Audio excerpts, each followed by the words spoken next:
savage, bro. How's tour been going for you, bro? Good, man. Just independent. Yeah. What's up? Yeah.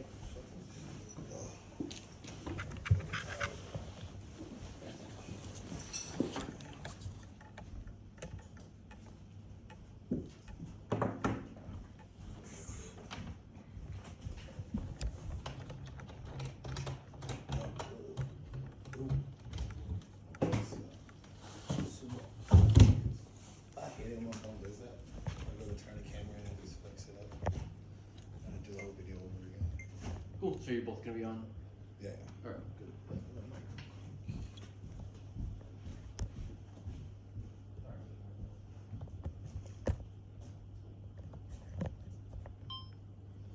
Swole sorry. Is that my boy? We out here. How you like the setup, bro? This house is pretty dope. This is one of the best Yeah. setups I've been on so far. For anything I do, go big, go home. Yeah, she's fine. Yeah, we can What's it legit, called? you know? Smart what? Smart Talk. Smart Talk Yeah. podcast.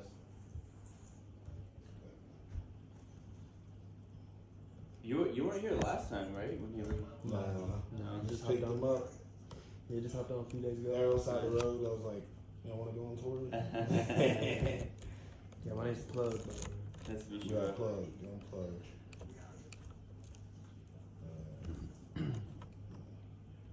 What time's your shit in that guy's today? I'll probably be done at 2:30, 3. AM? Yeah. Yeah. Why you say it like that? We're going to your place after with the bitches. I got some ready. Don't record that. I'm joking. But yeah. With the just bleep it out. Gotta check my hair, make sure my shit ain't too poop. Appreciate you, brother.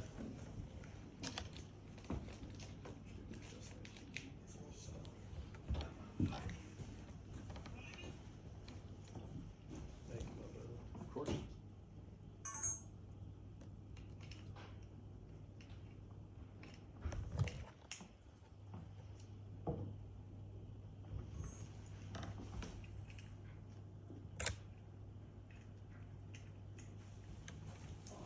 You've been on hell podcast before, though, huh? Yeah, I'm on a podcast. What do you think about the setup compared to other ones you've been in? Yeah, this is you can clip it. You can clip this. This is the best podcast setup. Even this is better than our setup. I have a nice podcast setup at my crib. Oh, Yeah, shit. this is like professional. This is Yeah. 10 times better than my setup. Yeah. And I have a nice one. Yeah, because you tell someone to pull a new podcast and it just looks janky. People are not gonna take you seriously, you know. I mean, even just having the team behind the wall is a big thing. 'Cause Yeah. usually, you know what I'm saying, everybody like Yeah, scattered. yeah, it's not one man crew for sure. I'm gonna go ahead and just take this off.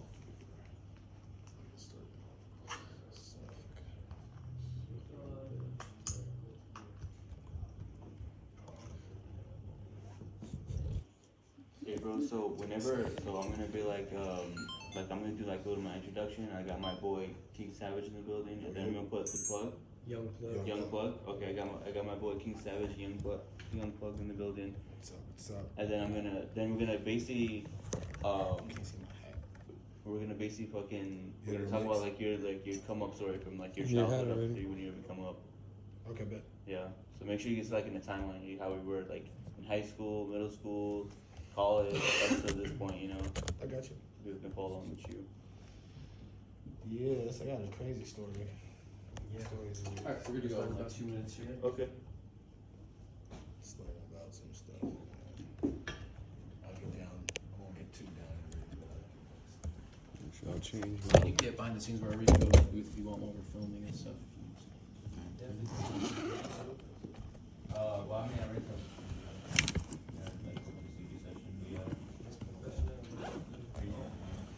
How long are we gonna go on this one? 50.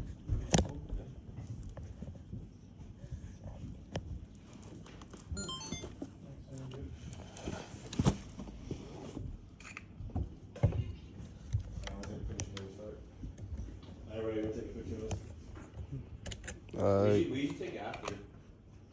Yeah. Yeah, I'm changing my. Want any water by chance? Yes. Please. Yes, please. Should have brought a bottle or something. Yeah, I feel like I need to do both of them. Y'all thinking about it too much.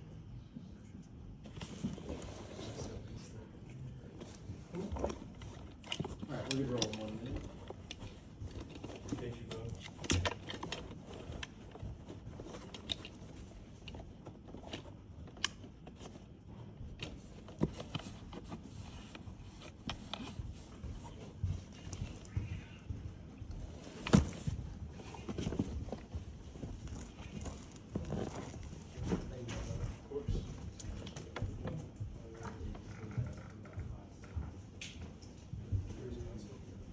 Thank you so much.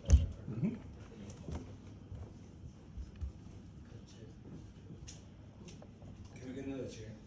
My boy Jerry King comes. So I'm just sitting. So they can sit over here. I know those chairs over there. Alright, we're good to roll in 30 seconds. Okay. Yeah, that's fine. Do all this.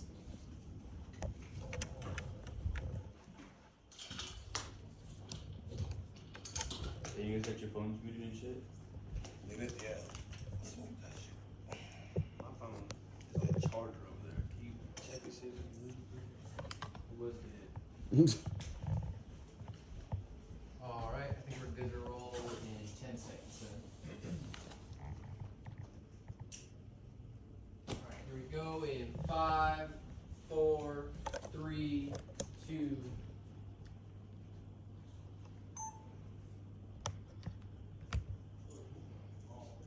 Oh, hold on, we need to set a camera real quick.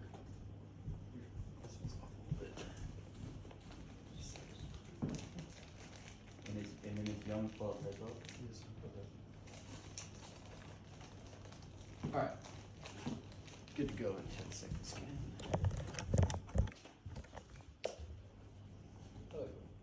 Rolling in 5, 4, 3, 2.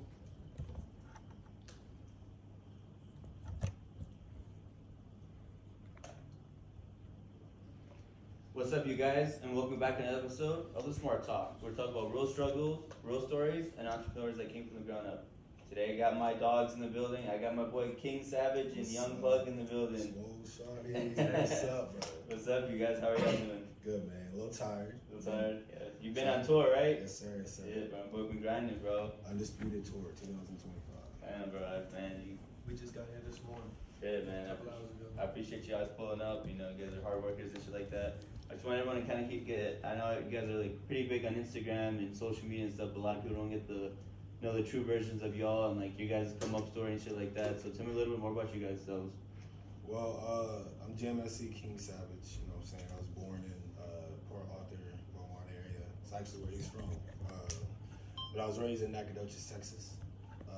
From where I was adopted at, out of foster care, and then I was emancipated from my foster parents and moved to Lampasas, Texas. That's where I went to high school and all that stuff.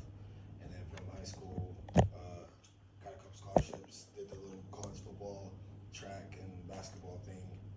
Ended up getting hurt, and ended up just bouncing around 5 different colleges and all that stuff like that. And this is just a generalization of everything, but yeah, I ended up going to different colleges and all that stuff, and then I ended up graduating from Texas State, go Bobcats. And then after that, moved up to Austin, Texas, and that's where I reside. That's what I put on now. You know what I'm saying?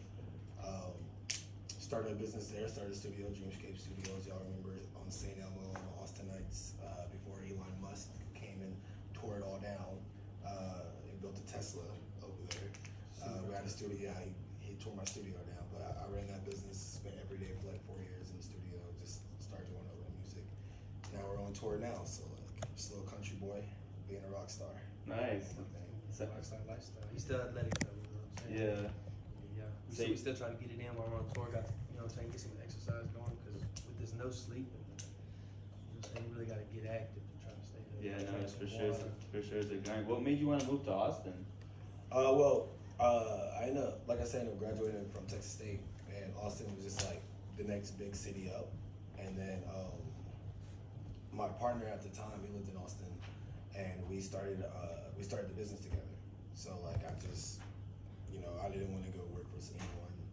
I wanted to start my own business and all, and that's what we did. Like MSC Records LLC and Dreamscape Studios LLC. Where we just started our studio and just ran it as a business. Yeah. So whenever you started your studio, did you already have a passion for music at the time, or you kind of just fell into it while you were in the studio? Like I said, I was an athlete at first, man. I did not want to do music. Shout out my boy BG Black grandson Jonathan Marino. I was promoter at first. I already had a lot of following because of football and all that stuff like that, and my Instagram was like big at the time, and I was throwing super parties, like pretty much how most people come up. You know, I was throwing major events, and I booked Lil Uzi for Lil Uzi after party. It was crazy, and that's what started off at Texas State. Really much. Shout out to CTE Angels, CTE Central Texas Elite was my promoters and stuff like that. And one of my promoters, Bad Grandson, he was sneaking into my parties at 16 years old. Like, well, I was like 19 or 20. He was 16, sneaking into my parties because he's from San Marcos, and he just ended up being on my team when he got of age. You know, he went to college in Dallas, I think, and then he was like, I think selling designer belts and something, and like wanted me to hook him up, and then he lived in San Marcos, so he was like on my team. BG, and I got to the point where I got hit up to do party buses and stuff. So I was sending, like, this is how lit I was in college. I was sending 5 party buses full of college kids, broke college kids, to clubs, like to strip clubs on a Monday. Like, that's how lit we were, type shit. That's crazy. And it was crazy. Like, we were doing flyers and all that stuff, and my friend was like, and imagine that was on a Monday. Imagine what a Friday and Saturday was like. Mm-hmm. So my friend BG was like, he ended up becoming a sign engineer, an artist or whatever, but and he was like, bro, you should rap. I was like, fuck no. I'm not gonna rap. I'm gonna say 1, 2, 3, 4, everybody at the door. Like, no, like, I can't rap, bro. Like, I'm a country boy, I'm an athlete, I'm not a rapper. Like, yeah. Like, I'm just her athlete turned promoter, I guess. Like, yeah. But he ended up he was like, no, for real, like, you think about it, if you had songs, like, if you got booked, like, and to get paid to perform for all these people, you bring all these people everywhere you go. Like, imagine if you had music. So I was like, no. I was still like, no, I'm not doing that shit. But they finally convinced me to go to the studio one day, and my boy Rich Money, shout out Rich Money, the engineer, we just made a song. It's still out. It's one of the worst songs ever made in my life. I used to suck when I started rapping. It was like blast off zoom. Like, that was the song. I remember like, Savage Sauce blasted the moon. Shout out Sauce on too. Savage Sauce blasted the moon. Hey, my girl, let's not talk about boom. Not go to Staple. I came with the broom. Pull up with the room. Blast out with the zoom. Your bitch in my nuts like fruit of the loom. Hey, I was all that shit. That was so bad. At college parties, that's gonna take off. That's some hype. Nah, but blast off zoom. Like, was I writing a song for NASA or something? I don't know what was. But we ended up dropping the song.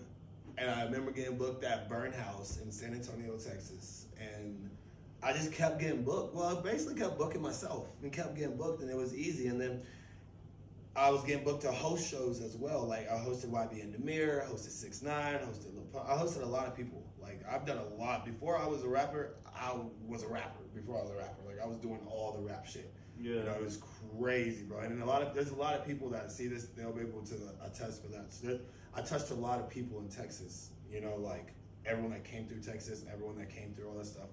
Like, I mean, from the Migos in Houston, I hosted them in Houston, from South Padre, from all the shows, and from the Little Uzi after party, like Trey Songz in Austin, like in LA. I hosted NBA Youngboy owes me $15,000. Yes. I hosted NBA Youngboy in Austin, and everyone's like, oh, dude, I hosted NBA. No, bro, I have his manager's number. I'm the one that they were on fucking house arrest at the time. I'm the one that paid for their gas. I'm the one that paid for the hotel. I booked Jada Youngin and OG3 in San Antonio at the old social house, which now is called the Hush Room. I booked all that, and I was supposed to get 15% of the door, and they made all the money. And NBA Youngboy stood on the show, and smoked a cigarette and stared at the crowd while his people waved guns at him, and everyone was scared and shit. And then he barely touched the mic. You know what I'm saying? Smoked a cigarette, put it down, and left, and with all the money handcuffed to their manager, and they left with all the money. I didn't get shit. Like that's why I don't bump him now, because ain't no animosity. He didn't do shit. It was his management at the time, but yeah, they ran off on 15K on me. Like that's the type of shit I've been through. So like I touched a lot of people with this promo stuff. Like I did a lot of things. I booked Boss Man D-Lo just in 2022 and sold him out in Killeen, Texas. You know what I'm saying? Granted, I got fucked over on that by I don't want to say his name, but you know who you are. Everyone knows he is our Big Cat Promotions. I'm gonna say his name. D-Will, he's a hoe. He scammed everyone in the city. He owes so many people money. He owes me $15,000. I just got scammed, bro. I got scammed so much, bro. But I was doing this promo shit before I was doing the music shit. You know, then I started graduating the music shit, and I added the promo shit to it. You know what I'm talking about? So pretty much putting all that together, I fell in love with music. Cause I was not. I thought I was gonna ride this out, rehab, and go try out for the MLB. Dead ass serious. My godfather Delvin James played for the Rangers in Tampa Bay and the Angels, and he played for a lot of people. But he taught me everything I know. You know, about baseball, and I love baseball. My favorite sport. I was dead ass just by knowing the game and being a pinch runner or a pitch hitter. I can go, or a pitcher. Like I could go be in the NFL. I can still throw 90 something miles per hour right now. You know, but it's like I just have to train. That was my plan. Yeah. But I did not know. I did not know that I was going to do this music stuff at all. And it's like that's just goes to show like once you put your mind to something and you really like. I'm a very hyper focused person, so like I really like dug down and was like, I'm gonna do this. If I'm gonna do it, I'm gonna choose to do it. I'm not gonna go get a job. I'm not gonna go try to hustle and do this. I'm not gonna do it the wrong way. I'm not gonna finesse. I'm not gonna do people wrong. If I'm gonna do it, I'm gonna do it. And I did. Like I spent every day for 4 years in the studio until I got good. Yeah. Now I can make a song in like 10 minutes and it's a hit. You know? Like, but the thing about doing that, and it comes with a lot of scrutiny. Like I've been scammed over hundreds of thousands of dollars. Like I can just name off the people, and a lot of people will probably be like, "Yo, he scammed me too. Yo, he scammed me too." Like Yeah. I got scammed so much. That's why I'm the way I am right now. Like that's why I move the way I move, and I have to be the way that I am, because like this industry is not for the weak. Like there's been That's what times. it's all for, bro. You came and do it right. You know what I'm saying? You see all these people fucking you over. You came and do it right. Facts. There's been times where I've had $70 in my account. There's been times where I had $80,000, $99,000 in my account. But you'll never know the difference. You won't know. You won't know if I have $7, $700. You know what I'm saying? Because it's like I put myself in that vulnerable state at first because I didn't know what I was doing, and I knew I had something here, and people were hitting me up like, "Oh, we can do this, blah blah blah blah blah," and then I would do my part and get like people that believe in me, and like the investor or like the sponsor or something that makes sense to what they were saying. The whole time they were just bullshitting because they didn't know how it was coming, you know. And I ended up getting scammed, and I'm getting pushed back or like catching a case or some shit. You know, it's always something, you know. But like, it took me falling in love with music, you know, to be able to sustain all of that. Yeah. And it's a lot. And that's like, the love of music is cool, but. Yeah, it's like everybody thinks we're partying, but this is real work. Like, we are the party. You know what I'm saying? Right. Hey, right? Call Oz. Like, we're the entertainment. You know what I'm saying? So people think we're out there just partying. We're working. The party doesn't happen if we don't show up. You know what I'm saying? So like, when you hear about us on tour and you see us going doing all this stuff, it's like we just drove from Austin to Albuquerque. You know what I'm saying? We ain't been asleep. Like, we're doing a lot of things. You know what I'm saying? Going on. I don't know. I just say, you know what I'm saying? Yeah. The whole vlog. I'm calling to get I'm getting the RV for our tour right now. They're calling me trying to get Yeah, we're in cars right now. You know what I'm saying? 5 deep, just in the car. You know what I'm saying? We're about to pick up the bus. You know, we got a bunch of other problems going on. It's all, you know what I'm saying? We got to get it fixed because everybody thinks we're partying. This is a real job. You know what I'm saying? Like he said, like people keep scamming and fucking the game up. Like that's every game you get into is gonna be people fucking it up. You know what I'm saying? I feel like sports does help though. Like you learn how to be a team player. You learn how to really go through the grind and hurt yourself to be better. You know what I'm saying? So, Yeah. How's life as an unsigned artist? Because I know you guys are independent. I know you guys have offers on the table. it's fucking awesome, but it's the hardest thing that you could do. You know what I'm saying? But I mean, that's what makes anything worth it. You know what I'm saying? But it is amazing. We're living our dream. Just hold on, bro. Yeah. We'll have to figure it out later. We're doing something. Yeah. Yeah, we're living our dreams. Cause like he said, like, you know, like I kind of got the same story. I was in sports too. Like he got hurt. You know what I'm saying? Then he moves into finding how to have some kind of play with the parties and stuff, and moves on to music. Like everything's happening for a reason, leading you into a direction, and then when you get that ball, you just gotta fucking run with it. And that's what we're doing on tour. Like we don't know, you know what I'm saying? This isn't like a label's backing us up. This is all independent. So we don't know if everything's all gonna be fine and dandy. We gotta just stick it out. You know what I'm saying? Wouldn't it be easier for you guys to sign with a label, just to kind of take a lot of the burden off you guys on the table? Because a lot of people don't understand the dynamics of signing with a label without it. Like, if you're not in the industry, you don't know. Yeah, You guys so wanna so explain? here's the thing. People think that it's the thing of like, do you deserve to be signed by a label? You know?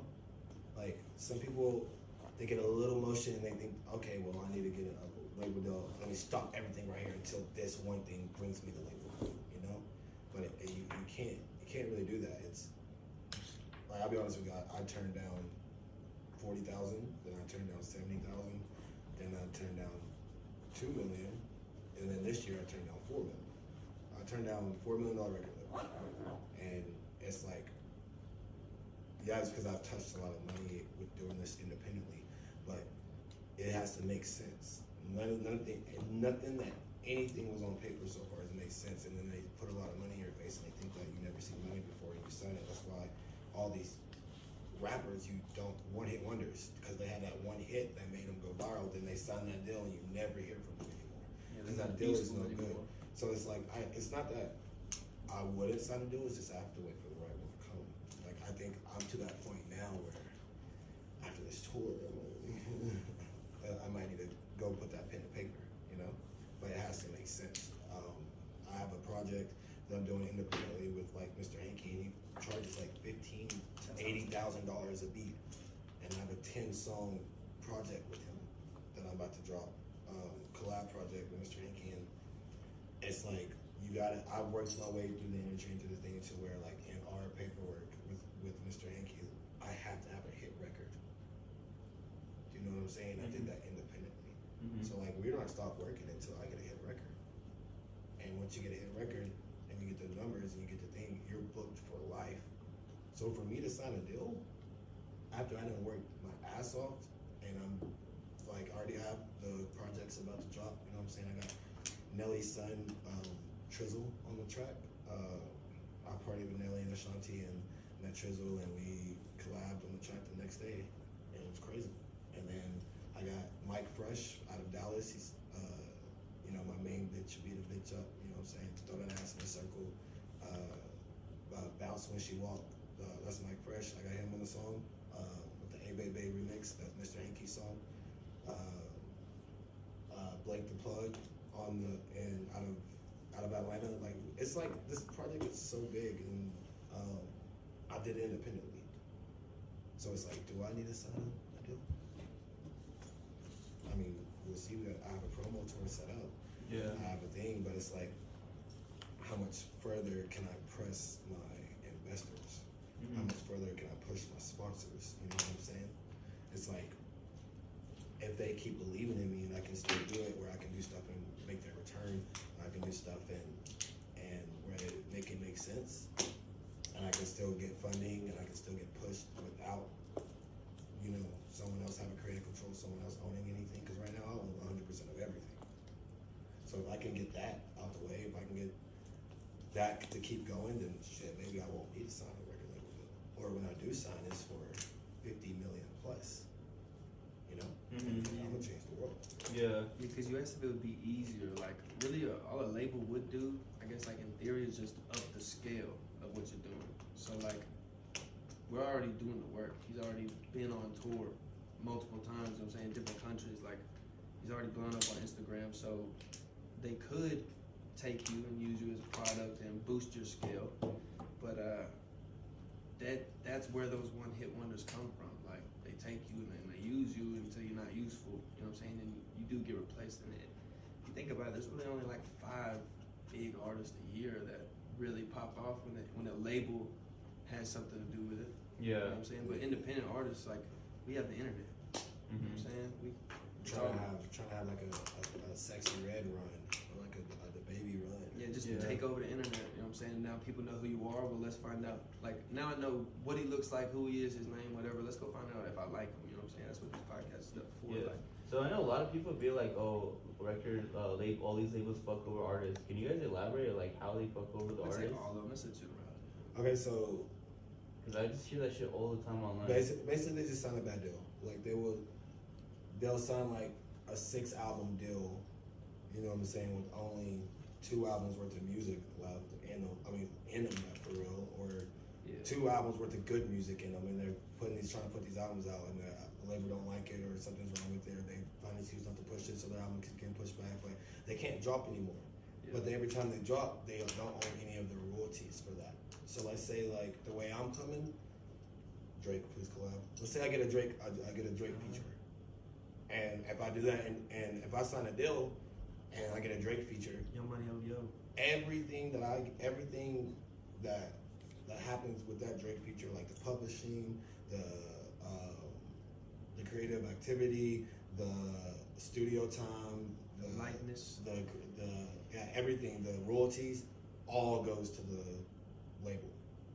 You just get what you signed for. Now, the way I'm coming, if I somehow independently get that Drake feature, and all the work that I've done independently already, I didn't just have one song, and a label grabbed me and they gave me a deal, and now everyone's fucking with me, and I got the song, and all these people, you see all these rappers start fucking with the new rappers because they're on the label, and they get all these new songs with all these rappers and shit because they're on the label, but they own none of that music.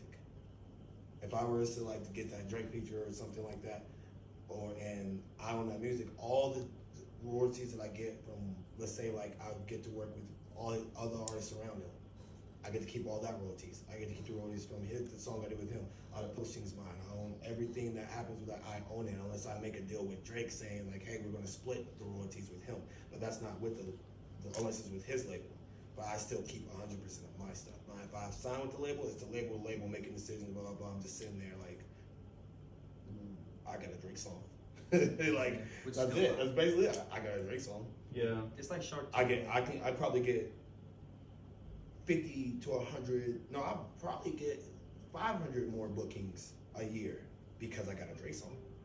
Mm-hmm. But as far as for all the money and all the royalties and all the publishing and all everything that comes after that, if you're signed to that label, that goes to them.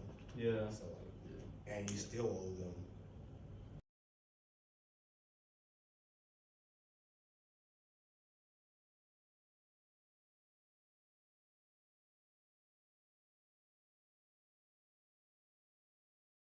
If they do, I haven't signed one yet, but like they sign these deals, thinking like they're going to be able to make their thing. Their music is that good. They have a lot in the vault. They're going to be able to return it back, recoup really fast, and get out of it and sign a better deal. And that happens sometimes. You know, some artists are that consistent and that good, but some of them just can't. They're not.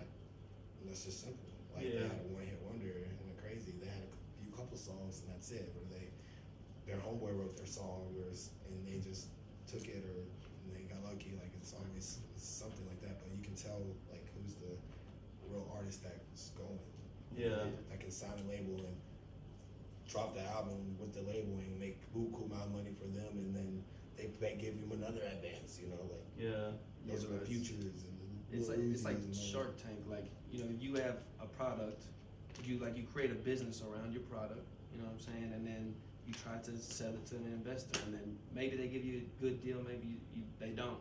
But I don't know, it's like everybody sees your stuff popping off, so they're gonna want a piece of it, which is fair. You know what I'm saying? That's business.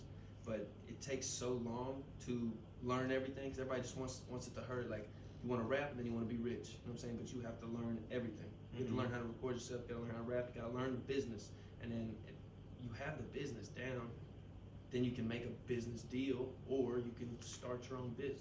You know what I'm saying? Like there's more to being a rapper than just rapping. Yeah. You know what I'm saying? That's what everybody don't understand. So when you go in to walk, like, when you walk in to go sign a deal, you have to be thinking like that. Like, what do I know? What do I not know? Whatever they're offering should cover up those gaps of what I don't know. And whatever the turnaround is, you know, they're gonna get a piece of it for sure. Like, that's, you know, it is what it is. Just make sure it's fair. Make sure they ain't, you know. All deals aren't bad though. Yeah. All deals aren't bad. Yeah, it's just like Shark Tank, bro. You just gotta make sure you make a good deal, Mm-hmm. you know, because it could change your life. But if you know all these things already and you've been spending time, you know what I'm saying, and you can go independent on a tour in a different country, you know, That's it's what like, I'm it sounds like bro, you just like- invented like the light here's- bulb, like so here's these the- sharks are gonna come. Here's the thing. I'm gonna pop my shit for a little bit. Niggas are so disrespectful, bro.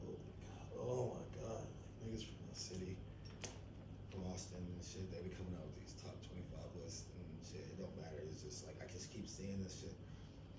Niggas are so disrespectful. Like this is the reason why I say like I'm fit for like a label or to do this tour like whatever, like independently. Like I got paid, you know, multiple zeros for this tour. You know what I'm saying? Independently, I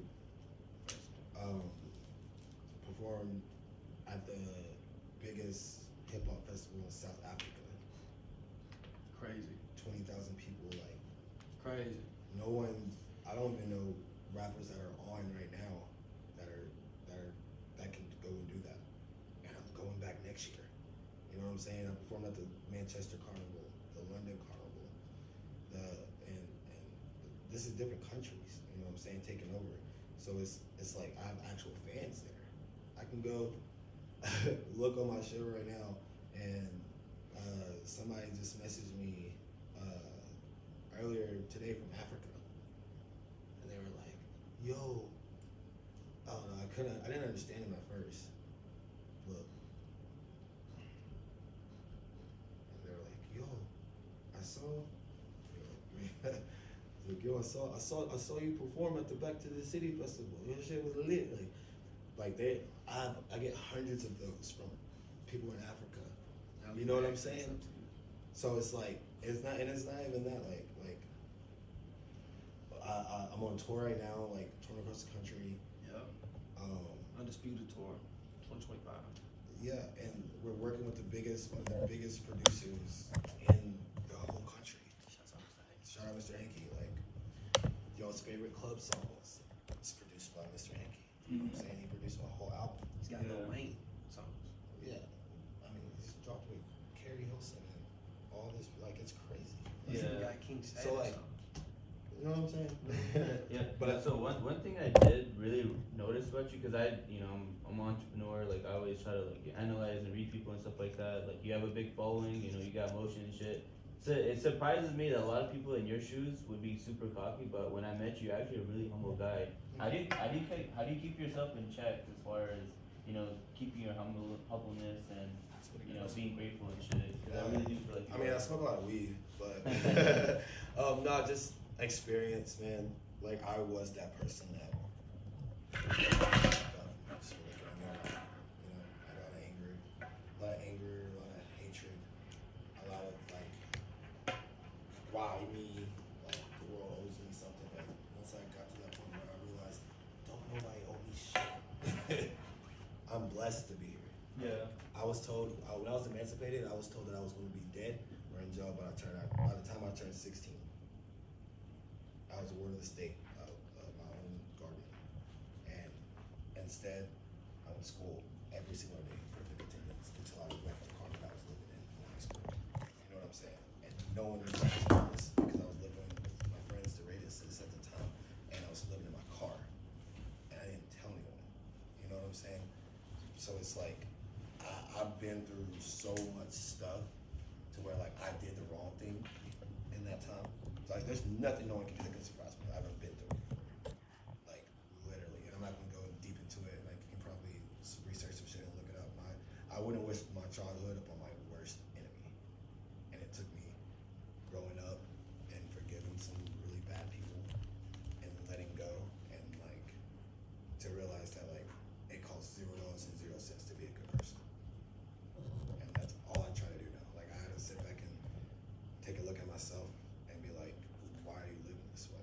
You know, you don't have to be so fucking Yeah, was there a particular moment where kind of like you made yourself realize like I gotta change my personality, my ways of thinking? I mean, I just kept going to jail. Like, I just kept catching all these stupid cases, like, for just dumb shit, just trying to find myself, I guess. Yeah. And I was like, why the fuck am I always going to jail? Like, every time I talk to a cop, I'm going to jail. Like goddamn. Like, but I just was like, man, I'm trying to do this shit, bro. I got a good thing going. Like, I wasn't like robbing and all that shit, but I was standing in business. You know, people fucking play with me. I don't have daddy. I don't have people I can just go call. If I don't make my rent, I'm out. If I rent my car, I don't have a car. If I don't pay my phone bill, I don't have a phone. I've never had someone I can call and be like, yo, can you email me this month? Nah, just gotta do it. Yeah. It's always been that way. So it's like I was mad. I was doing it. I was like, I ain't gotta be mad. I can just do it. So I just started just being a better person, you know, for myself. And just being a better person for myself. Like, I would never treat anyone that I wouldn't want to be treated like. Yeah. You know, I'm human. Don't get me wrong. But like, for me, I have to be a good person because I don't have nothing else to fall back on. Yeah. You know. And how does it make you feel whenever you have like fans or random people DMing you and hitting you up like, oh, I love your music, Oh, I bro, love what like, you're doing? How does that make you feel? I respond back to everybody. Like, right now, when I can, like, it makes me feel good. Like, the people that I meet really become my family, and they'll see that. They'll attest to that. Like, once you're locked in with me, you're locked in. You know, like once we locked in, I came to your spot every day after I met you. And every day after I met you, I was only pulled a full shift with me at the lounge. You know what I'm saying? Put me on the W2. But no, it's just like energy. You know, like I love performing. That's why people always say like, bro, you have the best performance. I know. I know. I do this, but I love meeting those people. Like, I'll never, you know, stray away from a fan. And it's like, I think that's why it makes so much different music. Like, I can't wait till my shit pops and go crazy because like I can be booked for like the biggest EDM festivals and rock that bitch with my Hampton Chain album. Shout out Engage. Our Hampton Chain album's out right now and it's drum and bass music. And anybody that has an EDM show books me for that, and I just go bring my DJ Engage and we do our set with our songs. That album that we dropped in, it's, I swear to God, nothing y'all have never seen it. We get such good reviews every time we do it. We get double booked every time we do it. It's lit. Like, and we worked on this project for over a year. Like, we didn't just put shit together and I'm like, no. He took his time on the production, we took our time on the lyrics, we took our time on putting it together, and it's crazy. And then I have a country album as well. I can do, after the festival, I can go to a fucking country arena and do my country songs. You know what I'm saying? I have a country album with Willie Nelson's grandson, you know? So like, once that goes, we drop that and that shit goes crazy. Like, people are already requesting me to do country music. Like, I'm from the country, I'm a country boy. And then I rap as well. So like, I can go to the club or go do another a rap show. Like, I think that I did everything. And I'm going to do everything. Like, I want to make a country song with Neo. You know what I'm saying? Like, that's the type of stuff that I want. And that's the type of stuff that I'm putting out. I can do weddings. Did a quinceañera before, like. There was a rock band on stage just the other night. Yeah, I have a live band as well. I can go do a metal show. Like, I just think that once I could be able to do that, I want to touch everybody because like it's gonna become my family. My savages. I think I'm trying to. This self-realization, being a grown-ass man, like I'm trying to fill that hole that wasn't there for years, and then to make up for all that anger and bullshit that I had to deal with, you know. Do you feel like music fills that void for you? Oh yeah, 110%. Yeah. That's what it's for. When I'm in the studio, when I'm listening to my music, when I'm performing my music, when I'm making music, when I see other people see me make music or see me hear music, or hear me do my music, they're like, yeah, mastered that shit. Yeah. So walk through the fans of you about to go walk on stage and how you're feeling, your adrenaline rush, your emotions, like is you have people in the crowd screaming, like shouting out your name, and you're at a perform in front of like hundreds of people. Walk us through those emotions and feelings. Oh man, so like I always pray before I go on stage. Either I do one by myself or I do one with the people that's on stage with me. And And then before I try to watch them before, just try to see like who's out there. Like people think they just go in there and say, "No, I do my research, man." Like I look and see who's turn, like what kind of music are they jamming to? Because I have all types of music, so I'm just kind of saying who's turn. If I have like merch or some shit to give to them, like I'm gonna give it to like who's been here the longest, you know, like who wants to be here. Yeah. Who do I recognize and stuff? Who can I vibe in on? Who's gonna be my pit masters in there? You know, like I'm putting it all together, bro. I'm putting it together. Which song I'm gonna do this? Like, Oh yeah, so you're not switching songs together and shit. I'm in the zone. I'm ready, and then I just dissect it through my performance, just put together like it's like a puzzle. So you're not one of those artists that's chilling in the green room, smoking a J, and just. I mean, I'll do that, but like I'm doing my research as well. Yeah. You know, or I'm sending them out there like, go take a video for me, go look and see, or how many people will do that? Should I start with this song? Do I need to come out there and go crazy, or they're gonna already be crazy? Like, you know, it's gotta be. I want to make sure like every performance is memorable. Like every time I perform, I get new fans every time. Yeah. So that's why I love touring. I love touring across the country. I love performing in other countries because every time I leave the stage, I get new fans. The whole every time. Obviously, whenever you perform, there's gonna be people be hating and have criticism towards you. How do you handle that hate criticism? Well, some criticism is good criticism. My boy Fig, he gives me good criticism. As well, I used to get up there and just yell on the mic, and then I realized, well, I used to do that because I was performing on shitty sound systems, shitty productions. And then when I started elevating to get to better productions, I'm like, I don't have to yell on the mic. So he's telling me, all you're doing is yelling. I'm like, oh, I am yelling. Like these productions are good, you don't have to. So yeah, then I fix it, and now I'm like smooth, like, and I'm doing my thing. I can tell when to elevate, when not to elevate. I sound just like my music. When I perform, I sound just like my music now. So like, I just try to match that because I can take criticism and stuff. But now like the hate shit.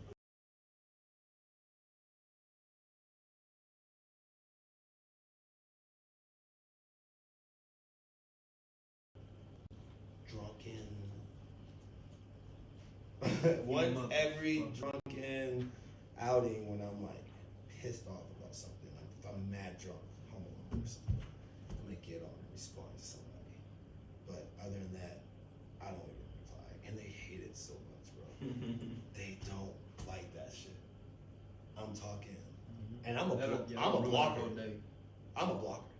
People be like, no, I'll just keep them on there and let them see me. Let them see me shine. I'm a blocker. I want to see you on. Hey, it'd be like I never met you.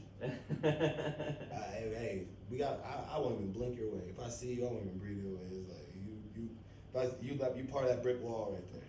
You know what I'm saying? I'm a blocker. Yeah. I'll block you. I've interviewed a couple artists, and they've told me that they've had people like give them hate and criticism and kind of try to shit on them, and they end up becoming fans later. Oh, yeah. Has that happened to you before? It's happened so far a couple of times. There's some people right now I know is going to circle back. They always circle back. It turns to I have these people listed. I'm not going to mention them, but these bloggers that was talking mad shit, going off of anything that anybody said because they just wanted the views, and I was popping. I'm always going up, and they just kept posting this bullshit. Kept posting it, kept going around, kept posting it, people. And then here's the thing, it got to the point to where these little bitch ass niggas, every time I would work with somebody, and this is what actually hindered my career a lot, I know. Every time I would work with somebody, they would get in their messages, like they were fans, like they were stalking me. And every time I would work with someone like Lil Flip, Lil Tuesday, Quinn, Peso, and it don't matter, Sauce Walker. It don't matter who it was, bro. If I was working with them, they'll get in their messages and be like, this man this, you know you working with this, bro. You know you this, oh, bro. It's all bullshit, bro. I was like, Yeah, it is pretty weird seeing like the catty drama that comes from these cool hard rappers. yeah, and these are supposed to be gangsters, bro. Yeah, these are the cool cats. These niggas supposed to be gangsters. These niggas supposed to be. They just get I'm some a hood, but you in every nigga's DM. You know what I'm saying? That shit's weird. And it's not like there's not enough room for everybody. Like you don't listen to one artist and one album. I mean, I kind of do listen to me and Lil Wayne, but But here's the thing, though, they fucking suck. yeah, it's like I've never met anyone that was good at rapping who was like if you have a name like that and you suck, how about you find somebody that doesn't suck and, you know, Birdman Lil Wayne, like, put him on.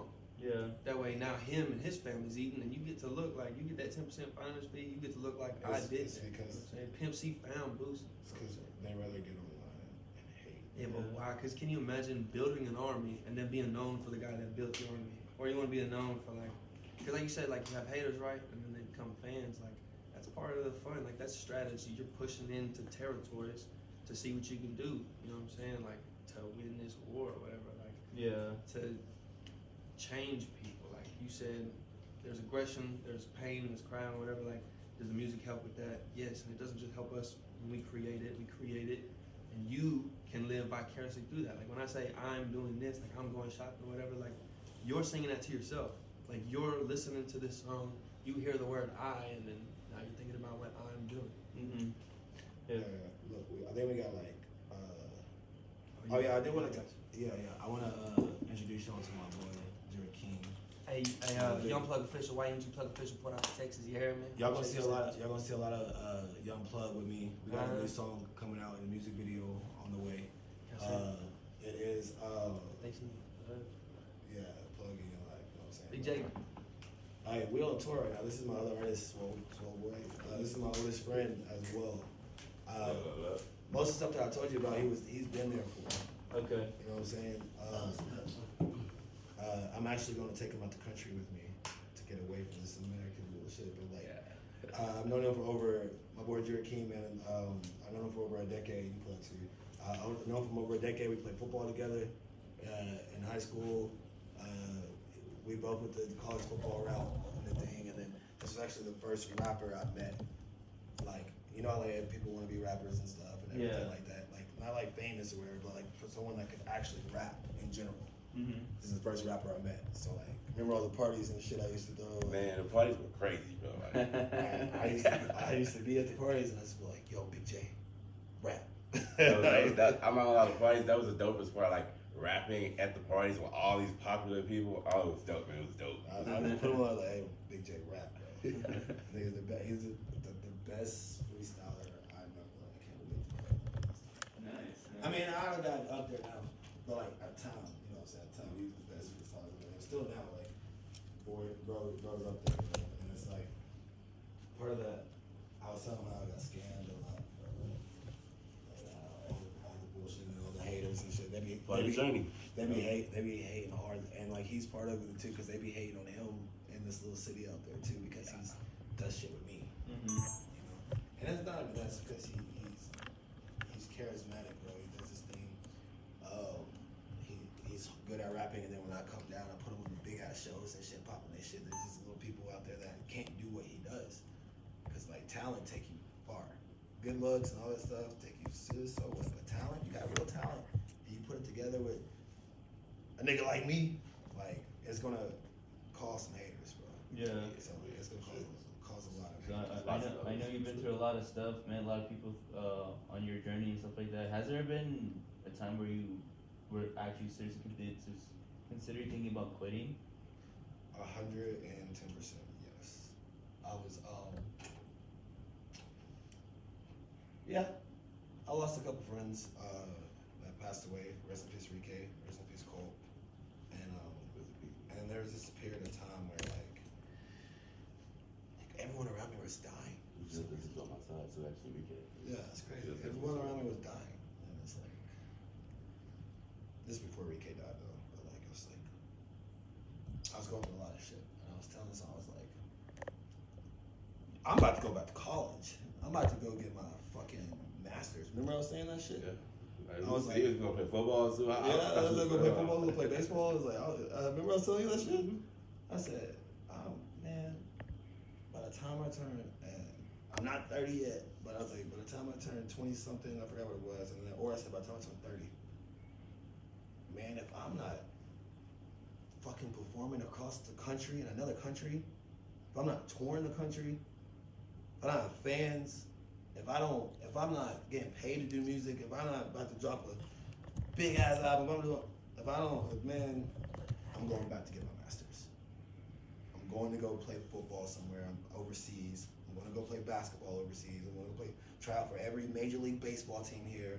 I'm gonna get my master's. Like, I was done, bro. Like, I was just had enough because like I just got scammed again. Like $40,000, bro. I emptied out my fucking account, and the nigga was like, I thought I was buying a house with other artists in LA, and it was just a fucking real estate scam. Oh, I You remember that shit, yeah, bro? I emptied out. I threw the biggest event, got all the money, and the nigga scammed me, bro. I get chills thinking about this shit, bro. Like, and I done got so many setbacks like that, so fucking many, and that was did it. And my boy Fig was like, "Hey man, no, you gonna be good, man." Like, shout out Fig, not that promotions. He was just like in my ear, like, "Hey, met me at the park and shit." I was like, just all sad, and he was like, "Nah, bro, you gonna be good. Let's keep going." I was like, do this music, like the drum and bass shit. And I got the drum and bass shit, started going crazy again. But it was just like, fuck, I done been knocked down so many times. It's like, bitch, you can't knock me down no more. You know, it's just, I'm just gonna stumble back now. Like, it was to that point where I wasn't as strong as I am now.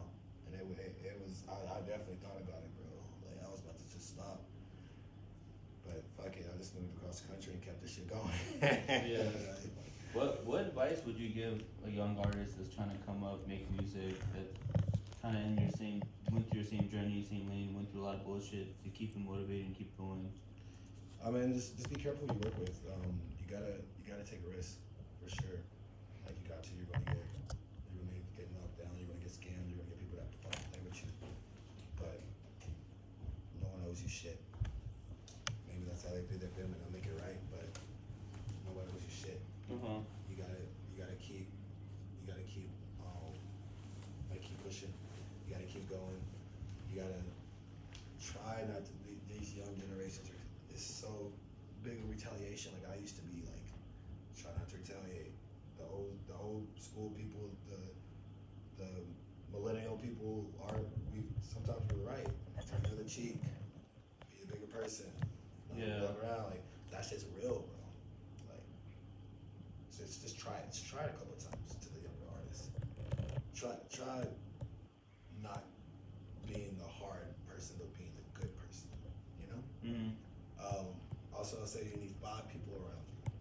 You don't need, like I started off, you don't need 100 people with you everywhere you fucking go. Unless you're going to the show, that's fine. But you don't need to pull up to the podcast or to the YouTube or to the whatever. 100 fucking people that's just there for you to buy their drinks and buy their shots and smoke your weed and do all that stuff that's just taken for you. If they're not contributing to you, like I'm to the point now where I got niggas that I just met that are flying down from Atlanta and that's gonna be a part of my team. They don't know what the fuck I'm about to do for them just because they're stepping up right here, and that's the type of people that I need around me. My boy always right there. That's the name with me right now. Like, those are the type of fucking people I need around me. Mm-hmm. I'm so comfortable loaded right now that I don't tolerate no type of. He probably get away a lot more because he know me longer. But I don't tolerate no type of shit. I'm not gonna do nothing to you. You're just not gonna be around me. Yeah. And I promise you, you're gonna miss out on 1,000 more opportunities and doors opening than what you're gonna be stuck for whatever it is. But you only need 5 people around you Mm-hmm. and on your team. You need your videographer. You need your manager. You need an agent. You need a great producer. And probably like a day-to-day, like people around you. Now that doesn't mean you can't have people like your artists going on tour with you. You know what I'm saying? Like I have Young Plug with me as well, and Jared King and with me, and Oz is also artist too. My videographer as well.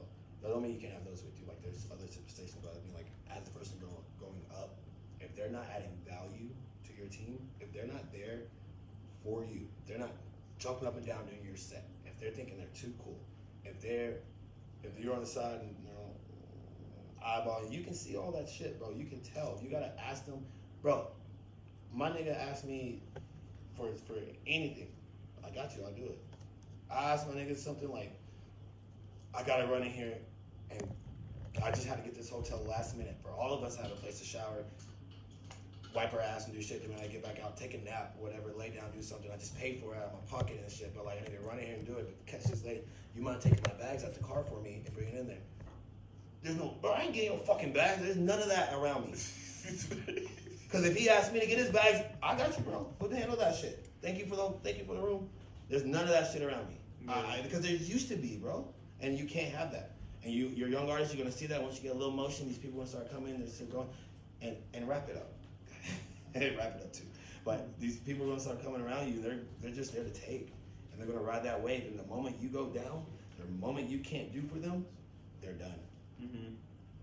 The moment you say no, they're gonna forget about all those times you say yes. Mm-hmm.